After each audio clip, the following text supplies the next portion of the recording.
Before the diamond records, before the mic drops on stage, the diss tracks, and the standing ovations, there was just Marshall, a scrawny kid with bleach blonde ambition, scribbling rhymes on scrap paper while the world told him he didn't belong. He wasn't supposed to make it, not in a black-dominated genre, not from a broken home in Detroit, not with a mouth that spit fire and a mind full of demons. But he didn't just make it, he flipped the whole rap game upside down. He became a voice for the voiceless, a lightning rod of controversy, a lyrical monster with something to prove and nothing to lose. This isn't just a story about fame or music, it's about pain, redemption, and the unrelenting pursuit of greatness. So buckle in, this is the rise, fall, and rise again of the man who became Slim Shady. This is Marshall Mathers, uncensored, unfiltered, and unforgettable. This is the Slim Shady story.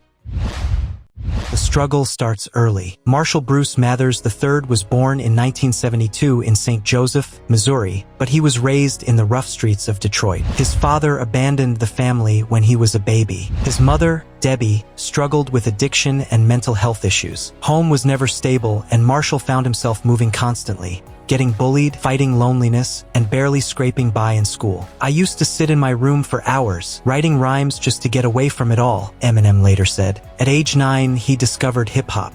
It was like lightning struck. He memorized lyrics, studied rhyme patterns, and battled anyone willing to step up. But the scene wasn't exactly welcoming to a white kid from the trailer park. He got booed off stage, mocked, and dismissed. But he never stopped writing. He never stopped rapping. He never stopped believing. Birth of Slim Shady.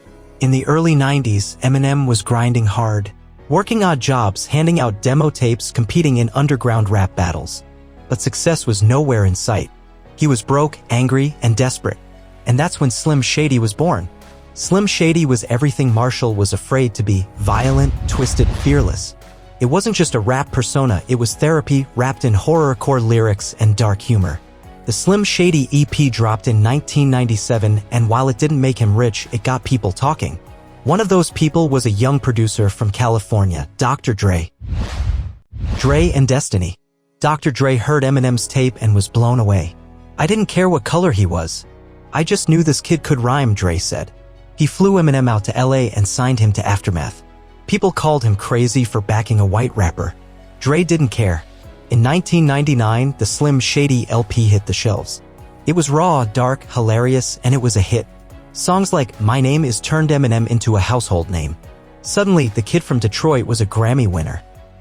But this was just the beginning. Marshall meets the mainstream.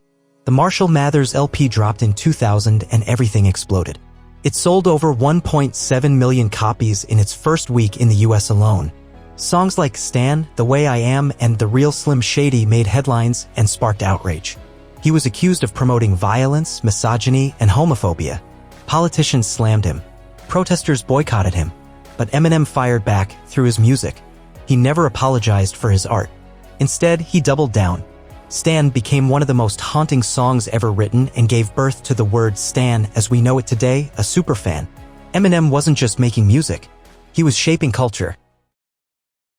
8 Mile and the Underdog's Victory. In 2002, Eminem starred in 8 Mile, a semi-autobiographical film about a struggling rapper from Detroit. Critics were skeptical. Could Eminem act? Could a rapper carry a movie? The answer was a loud, resounding yes. 8 Mile was a box office smash, and the anthem "Lose Yourself" won him an Oscar, making him the first rapper to ever win Best Original Song. It wasn't just a movie.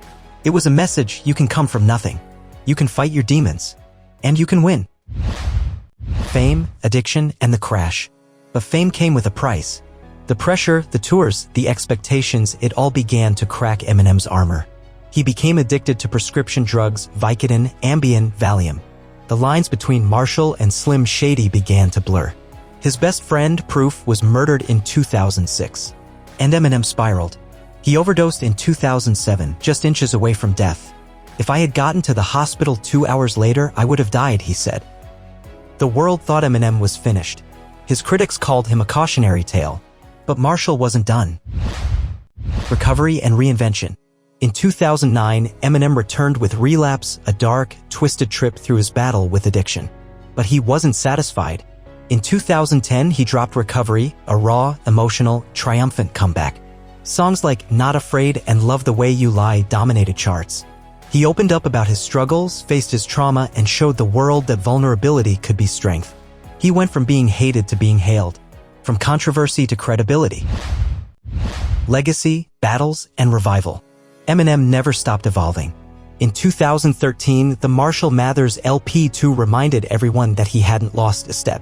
He shattered records with insane rap speed, intricate rhyme schemes, and brutal honesty. He's battled everyone from Mariah Carey to Machine Gun Kelly and usually walked away the winner.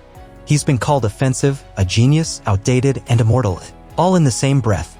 But through every high and low, one thing remained. Eminem kept rapping like his life depended on it. The GOAT argument. So, is Eminem the greatest of all time? Let's look at the resume. Over 220 million records sold, 15 Grammy wins, countless classics, and a lyrical ability that even his harshest critics respect. But GOAT status isn't just about stats. It's about impact. Eminem made it okay to be weird, to be angry, to be vulnerable.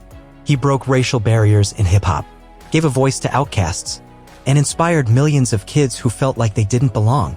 Whether he's Slim Shady, Marshall Mathers, or just M, he changed the game. More than music. Beyond the music, Eminem has stayed surprisingly private. He raised his daughter Haley away from the spotlight. He launched Shady Records, helping other artists rise. He even opened a restaurant in Detroit called Mom's Spaghetti because, of course, he did. He's also been open about mental health, addiction, and recovery, breaking the silence for millions who suffer in silence. "I almost died and now I'm back," he once said. "I got a second chance. I'm not wasting it." Marshall Mathers didn't chase perfection. He chased truth. Even when it was ugly, especially when it was ugly, he battled the world, his critics, his addiction, and most of all, himself. He turned trauma into tracks, pain into poetry, hate into headlines, and somewhere along the way, he became something bigger than a rapper. He became a mirror, reflecting back society's darkness, hypocrisy, and raw emotion. You didn't always like what you saw or heard, but you couldn't ignore it. He was never the hero. He was the anti-hero with a pen, a mic, and an axe to grind. From Lose Yourself to Mockingbird, from diss tracks to deeply personal confessions, Eminem didn't just make music. He made moments that stuck to your ribs. And even now, decades later, he's still evolving, still spitting, still standing. Because legends don't fade.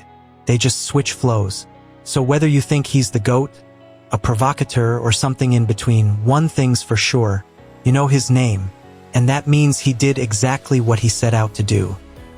Thanks for watching the Slim Shady story.